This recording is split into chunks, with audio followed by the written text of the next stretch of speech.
देवी teaching 2.6 में आप सभी का स्वागत है एवं वेलकम है।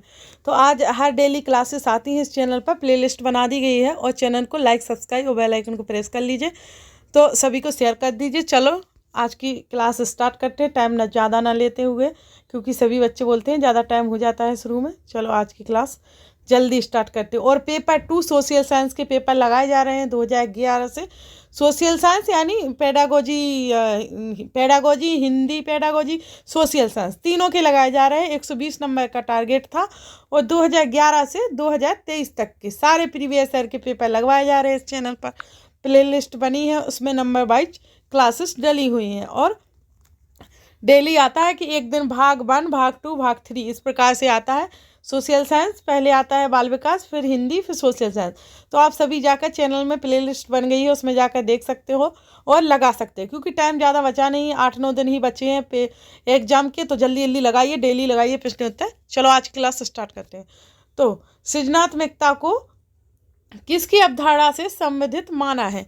सृजनात्मकता को किसकी अवधारणा से संबंधित माना है? तो रवादार बौद्धिकता, अभिसृत सोच, विविध सोच और द्रव्य बौद्धिकता। तो सृजनात्मकता को माना है किस अवधारणा में? तो विविध सोच की अवधारणा से संबंधित माना है। यानी सृजनात्मकता है ना, वो उसको कई प्रकार, यानी विविध वो होता है जिसमें सभी प्रकार की सोच आ जाती है। तो सभी प्रकार की यानी विविध सोच की अवधारणा से संबंधित माना है। तो हमारा पहले क्वेश्चन का राइट आंसर है तीसरा। फिर है कि किसी भाषा के स्वीकृत ध्वनि संयोजनों को इसके किस नियमों के अंतर्गत बताया गया है? तो देखते हैं किस नियमों के अंतर्गत बताया गया है। तो व्याकरणिक, वाक्यात्मक, विभक्ति विषयक और ध्वनि संबंधी। तो भाषा के स्वीकृति ध्वनि संयोजन होता ना, उसको नियमों के अंतर्गत बताया गया है। किस नियमों के अंतर्गत बताया गया? तो ध्वनि संबंधी नियमों के अंतर्गत बताया गया है। तो हमारा इसके अनुसार 4th राइट आंसर है। फिर है जब सोचने की प्रक्रिया किसी भाषा द्वारा प्रभावित होती है तो ऐसी स्थिति को कहते हैं क्या? जब सोचने की प्रक्रिया किसी भाषा द्वारा प्रभावित होती है तो ऐसी स्थिति को कहते हैं भाषा निर्धारित, संज्ञानात्मक पक्ष, सामाजिक, भाषा उद्धृत, संस्कृति प्रभावित। तो राइट आंसर है हमारा, उसे कहते हैं भाषा निर्धारित। कोई सोचने की प्रक्रिया है जैसे, तो किसी भाषा द्वारा प्रभावित होती है वो, तो ऐसी स्थिति को कहते हैं सोचने की प्रक्रिया जो भाषा द्वारा होगी प्रभावित, तो ऐसी स्थिति को कहेंगे भाषा निर्धारित। यानी फर्स्ट हमारा राइट आंसर है। फिर है अपने अनुभवों और सुझावों के आधार पर उपकरणों में खराबी के कारण की परिकल्पना का परीक्षण कर रवि उपकरण की मरम्मत करता है। वह उपयोग करता है किसका? कलन विधि का, मानसिक दृढ़ता का, अनुमानी विधि का और अंतर्दृष्टि विधि का। तो वो उपयोग करता है इसके लिए किसका? कलन विधि का, हमारी कलन विधि का उपयोग करता है। तो हमारा फर्स्ट राइट आंसर है इसका। फिर दिव्या अक्सर निर्देशित कार्यों को छोटे छोटे हिस्सों में विभाजित कर आसान बना लेती है। कोई दिव्या अक्सर निर्देशित कार्यों को छोटे छोटे हिस्सों में विभाजित कर अपना बना लेती है। यह उपयोग करती है किसका? तो द्वितीयक विस्तारण विधि का और उपलक्ष्य विश्लेषण विधि का, क्रियात्मक जड़ता नियामक विधि का, कम करने की विधि का। तो राइट आंसर है कि वो उपयोग करती है किसका? उपलक्ष्य विश्लेषण विधि का। तो राइट आंसर हमारा इसका कौन सा? दूसरा। फिर है पुरुष और महिला की भूमिकाओं का निर्धारण समाज करता है। पुरुष एवं महिला की भूमिकाओं का निर्धारण समाज करता है। यह कथन बताता है कि लैंगिकता एक आनुवंशिक प्रतिभा है, लैंगिकता एक अंतर्ज्ञानी अवतरण है और लैंगिकता एक सामाजिक अवतरण है, लैंगिकता एक अंतर्निहित अवतरण है। तो राइट आंसर है कि पुरुष और महिला की जो भूमिका होती है उसका निर्धारण समाज करता है। ठीक है, यह कथन बताता है क्या बताता है? तो देखो ना, वो आनुवंशिक बताएगा ना, अंतर्ज्ञानी ना अंतर्निहित, वो बताएगा सामाजिक ही, क्योंकि लैंगिकता एक सामाजिक अवतरण ही है। क्यों? इसलिए कि देखो समाज में ही लोग पुरुष को लोग बोलते हैं कि पुरुष ये काम खाना नहीं बना सकता, महिला गाड़ी नहीं चला सकती, कार नहीं चला सकती, ये समाज के ही लोग कहते हैं, ना कि कोई और कहने जाएगा, समाज के ही लोग कहेंगे। तो इसलिए सामाजिक अवतरण है, यह एक लैंगिकता एक सामाजिक अवतरण ही है, यह कथन ये बताता है। तो राइट आंसर हमारा इसका है तीसरा। फिर है ग्रेडिंग ग्रेडिंग ग्रेडिंग कोडिंग अंकन। ग्रेडिंग कोडिंग अंकन और क्रेडिट संचय प्रणालियाँ किसके के उदाहरण हैं? देखते हैं क्या उदाहरण हैं, कुछ उदाहरण हैं। तो ग्रेडिंग कोडिंग अंकन और क्रेडिट संचय प्रणालियाँ किसके उदाहरण हैं? तो कक्षा में बच्चों की स्थिति की निरूपण विधि, आलेख पत्र रिपोर्ट कार्ड में अकादमिक प्रगति को दर्शाने, अधिगमकर्ताओं की उपलब्धि के आकलन की गणन विधि, और परीक्षा के उत्तर पात्रों के मूल्यांकन की प्रक्रिया। परीक्षा के उत्तर पात्रों के मूल्यांकन की प्रक्रिया। तो राइट आंसर है कि ये प्रणालियाँ कुछ उदाहरण हैं। कौन से उदाहरण? तो यह प्रणालियाँ अधिगमकर्ताओं की उपलब्धि के आकलन की गणन विधि के कुछ उदाहरण हैं। राइट, तो इसका राइट आंसर है हमारा कौन सा? तीसरा, कि अधिगमकर्ताओं की उपलब्धि के आकलन की गणना विधि। ठीक है। फिर है अधिगमकर्ताओं की उपलब्धि का आकलन शिक्षकों की सहायता करता है। अधिगमकर्ताओं की उपलब्धि का आकलन शिक्षकों की सहायता करता है। तो शिक्षण अधिगम विधियों की प्रभावशीलता का मूल्यांकन करने में, शिक्षण अधिगम विधियों की प्रभावशीलता का मूल्यांकन करने में, कक्षाओं में अधिगमकर्ताओं की क्षमता समूह बनाने में, शिक्षण के लिए गतिविधियों की सूची तैयार करने में, और अधिगमकर्ताओं के प्रदर्शन का रिकॉर्ड रखने में। तो देखो राइट आंसर है कि जो अधिगमकर्ताओं की उपलब्धि का आकलन होता है शिक्षकों की सहायता क्या करता है? तो अधिगमकर्ताओं के लिए प्रदर्शन का रिकॉर्ड रखने में। राइट, तो हमारा राइट आंसर है इसका फोर्थ। फिर है समावेशी शिक्षा।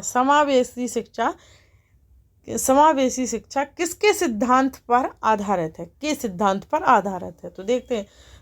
समावेशी शिक्षा समता एवं समान अवसर, सामाजिक अस्तित्व एवं वैश्वीकरण, विश्व बंधुत्व, सामाजिक संतुलन। देखो, तो समावेशी शिक्षा समान होती है और समता यानी सबको इंक्लूड करती है। तो राइट आंसर उसके अनुसार हमारा पहला है कि समावेशी शिक्षा समता एवं समान अवसर के सिद्धांत आधारित है। राइट, के समान अवसर के सिद्धांत पर आधारित है। तो पहला आंसर इसका राइट है। फिर है हमारा कि दिव्यांगजन अधिकार अधिनियम किस वर्ष में लागू किया गया है? दिव्यांगजन अधिकार अधिनियम किस वर्ष लागू किया गया? तो 1995, 1999, 2016, 1992। तो राइट आंसर है कि दिव्यांगजन अधिकार अधिनियम वर्ष 2016 में लागू किया गया। तो राइट आंसर हमारा 30 है, वर्ष 2016 में लागू किया गया दिव्यांगजन का अधिकार। फिर है व्यक्तिगत विविधताओं वाले बच्चों को पढ़ाने के लिए ऐसे विद्यालय होने चाहिए जहां शिक्षक कैसे हों? तो विविध अधिगमकर्ताओं के अनुसार विभिन्न शिक्षण अधिगम प्रवृत्तियों का प्रयोग करने में प्रशिक्षित हो। तो देखते हैं नीचे, व्यक्तिगत विविधताओं वाले बच्चों को पढ़ाने के लिए विद्यालय में होने चाहिए शिक्षक, देखना है कैसे होने चाहिए। तो विशिष्ट व्यक्तिगत विविधताओं वाले बच्चों को पढ़ाने के लिए प्रशिक्षित हो और बच्चों को समरूप अधिगमकर्ता बनाने में प्रशिक्षित हो। व्यक्तिगत विविधताओं के आधार पर वर्गीकृत की गई कक्षाओं के लिए विभिन्न वर्गों में पढ़ा सके। तो इसका राइट आंसर हो जाएगा हमारा कौन सा? दूसरा, कि विशिष्ट व्यक्तिगत विविधताओं वाले बच्चों को पढ़ाने के लिए प्रशिक्षित हो। राइट, जब बहुत सारे अच्छे सभी को पढ़ाने की क्षमता रख पाए, बहुत सारे हर प्रकार के बच्चों को पढ़ाने की क्षमता रख पाए, वैसे पढ़ाने वाले बच्चों के लिए प्रशिक्षित हो शिक्षक, है ना। तो ये राइट आंसर है हमारा। फिर है निःशुल्क एवं अनिवार्य कार्य शिक्षा अधिकार। निःशुल्क एवं अनिवार्य कार्य शिक्षा अधिकार अधिनियम 2009 दिव्यांग बच्चों की निःशुल्क शिक्षा के अधिकारों को सुनिश्चित करता है। तो देखते हैं कौन 2009 दिव्यांग बच्चों की निःशुल्क शिक्षा के अधिकारों को सुनिश्चित करता है, कितने वर्ष के लिए? तो देखते हैं। तो ये करता है 3 वर्ष से 18 वर्ष तक के लिए, 2 वर्ष से 14 वर्ष तक के लिए, 6 वर्ष से 22 वर्ष तक के लिए, 6 वर्ष से 18 वर्ष तक के लिए। तो यह सुनिश्चित करता है अधिकारों में, तो 6 वर्ष से 14 वर्ष तक के लिए, राइट। निःशुल्क जो हमारा निःशुल्क शिक्षा बाल शिक्षा अधिकार अधिनियम चलाया गया था 2009 से दिव्यांग बच्चों के लिए निःशुल्क, तो वो अधिकार सुनिश्चित होता है 6 वर्ष से 14 वर्ष के लिए, 6 से 14 वर्ष के लिए सुनिश्चित होता है। तो राइट आंसर है हमारा कौन सा? दूसरा। फिर है विविध अधिगमकर्ताओं। विविध अधिगमकर्ताओं के लिए सुगम्य स्वरूपों में शिक्षण अधिगम सामग्रियाँ प्रदान करने का तात्पर्य से किससे है? विविध अधिगमकर्ताओं के लिए सुगम्य स्वरूपों में शिक्षण अधिगम सामग्रियाँ प्रदान करने का तात्पर्य किससे है? तो शिक्षण व्यावसायिकता की सार्वभौमिकता सहनता से, शिक्षण के सार्वभौमिक मानववादी दृष्टिकोण से, और आगे अधिगम की सार्वभौमिक संरचना से, सार्वभौमिक समावेशी शिक्षा नैतिक विचार से। तो राइट आंसर है अधिगम की सार्वभौमिक संरचना। अधिगम की सार्वभौमिक संरचना से है जो शिक्षण अधिगम सामग्रियाँ प्रदान करने का तात्पर्य है अधिगम की सार्वभौमिक संरचना, यानी तीसरा हमारा राइट आंसर है। फिर है स्वजागरूकता एवं संज्ञानात्मक क्षमताओं का नियंत्रण, जैसे योजना बनाना, समीक्षा करना और संशोधन करना इत्यादि में अंतर्निहित है। स्वजागरूकता एवं संज्ञानात्मक क्षमताओं का नियंत्रण, जैसे योजना बनाना, समीक्षा करना और संशोधन करना इत्यादि किसमें अंतर्निहित है? तो संज्ञान बोधन, संज्ञान समायोजन, केंद्रीकरण। तो राइट आंसर है इत्यादि संज्ञान बोधन में अंतर्निहित है। किसमें? संज्ञान बोधन में अंतर्निहित है। तो राइट आंसर है हमारा कौन सा? फर्स्ट। फिर है जब बच्चे प्राप्त की गई सूचनाओं की व्याख्या करने के लिए अपने अनुभवों के आधार पर सोचते हैं तो उसे क्या कहा जाता है? तो जब बच्चे प्राप्त की गई सूचनाओं की व्याख्या करने के लिए अनुभवों के आधार पर सोचते हैं तो उसे क्या कहा जाता है? सृजनात्मक सोच एवं मूर्त सोच, अमूर्त सोच, प्रक्रियावादी सोच। तो राइट आंसर है उसे कहा जाएगा सृजनात्मक सोच। सृजनात्मक सोच कहा जाएगा। तो फर्स्ट आंसर हमारा राइट है। फिर है अधिगमकर्ताओं को व्यक्तिगत क्षमता के आधार पर उनकी कठिनाइयों के विभिन्न स्तरों को ध्यान में रखते हुए पढ़ाने की विधि को क्या कहा जाता है? चयनित अनुदेशन, सटीक शिक्षण, त्रुटिहीन अनुदेशन, विभेदी अनुदेशन। तो अधिगमकर्ताओं को व्यक्तिगत क्षमता के आधार पर उनकी कठिनाइयों के विभिन्न स्तरों को ध्यान में रखते हुए पढ़ाने की विधि को कहा जाएगा विभेदी अनुदेशन। क्या कहा जाएगा? पढ़ाने की विधि को ध्यान में रखते हुए विभेदी अनुदेशन। तो राइट आंसर हमारा इसका फोर्थ है। फिर है प्रतिपालन अधिगम का एक विशिष्ट चरण है। प्रतिपालन अधिगम का एक विशिष्ट चरण है जो अधिगम के चरण का पूर्ववर्ती है। प्रतिपालन अधिगम का एक विशिष्ट चरण है जो अधिगम के किस चरण का पूर्ववर्ती है? तो अभिप्रेरणा, आत्मनिर्भरता, सामान्यीकरण, अधिग्रहण।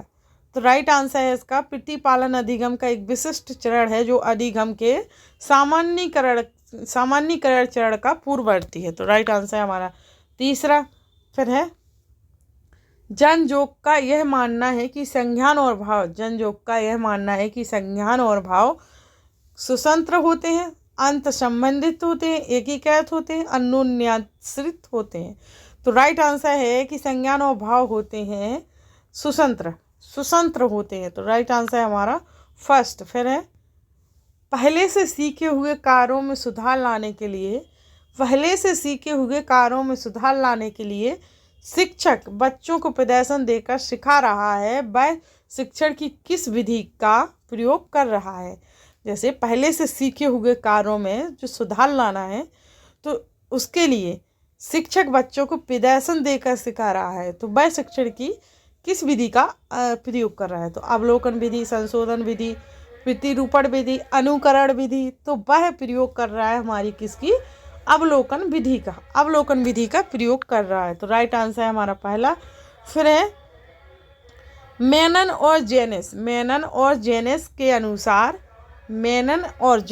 अनुसार निर्णय लेने वाले बच्चे समस्या का विश्लेषण करते हैं, विकल्पों की सूची बनाते हैं और इसके फायदे और नुकसान के प्रत्येक पहलू पर विचार करते हैं। उसका व्यवहार प्रस्तुत करता है। क्या उसका व्यवहार प्रस्तुत करता है? ठीक है, तो उसका व्यवहार सतर्क, निवर्तमान, निरंकुश, चौकस।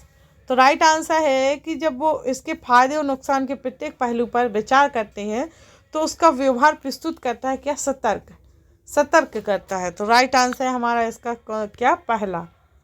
फिर है एक समस्या सुधारक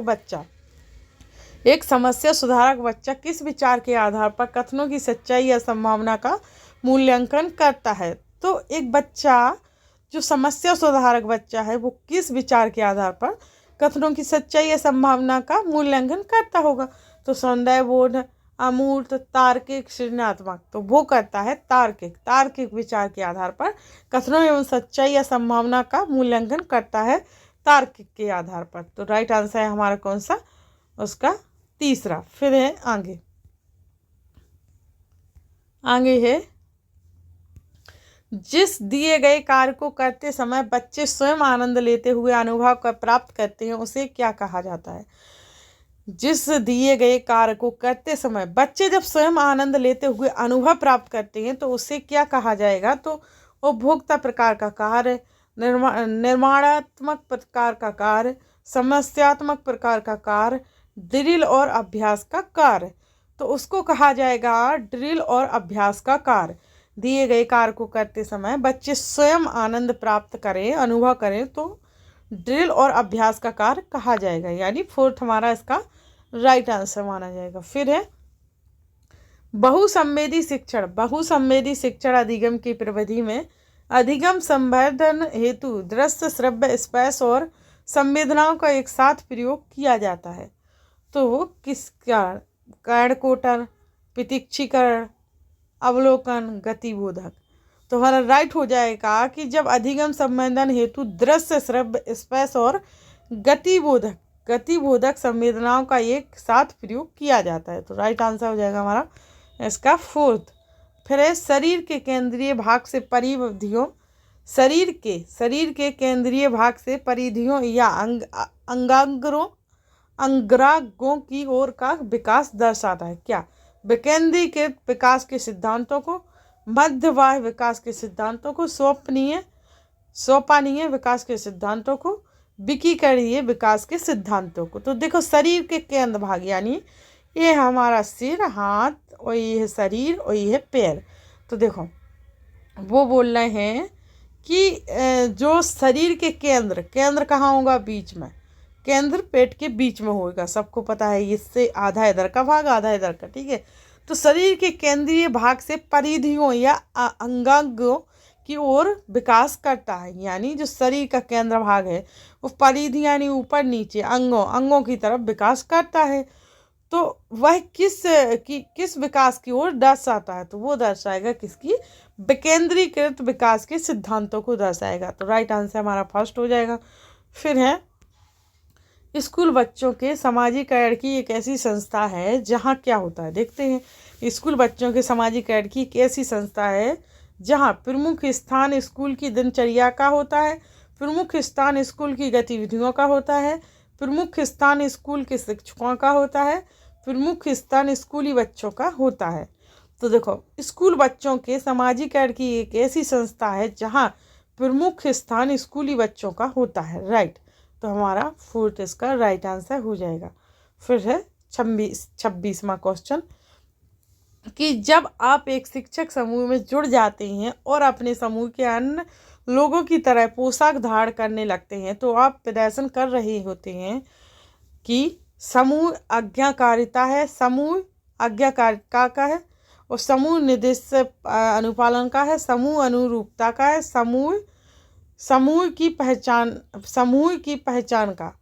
तो राइट आंसर है कि तो आप प्रदर्शन कर रहे होते हैं समूह की पहचान का। राइट, जब आप अन्य लोगों की तरह पोशाक धारण करने लगते हैं कि वो ऐसे पहने तो हमें भी पहनना, ऐसे हमें भी करना है समूह को देख के, तो तब आप किसका प्रदर्शन कर रहे हैं? इसी का तो करोगे कि समूह की पहचान बताओगे।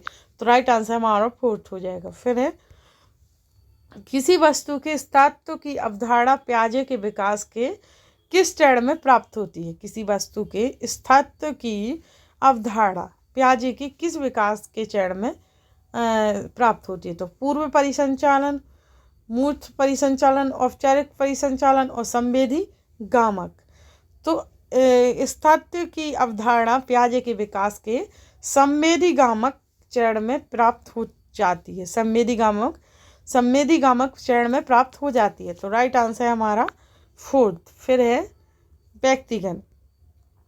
व्यक्तिगत शिक्षा कार्यक्रम की योजना व्यक्तिगत शिक्षा कार्यक्रम की योजना के संदर्भ में बनाई जाती है। तो बाल केंद्रित शिक्षा कार्यक्रम, मुक्त विद्यालय शिक्षा कार्यक्रम, ई अधिगम शिक्षा कार्यक्रम, विशेष शिक्षा कार्यक्रम।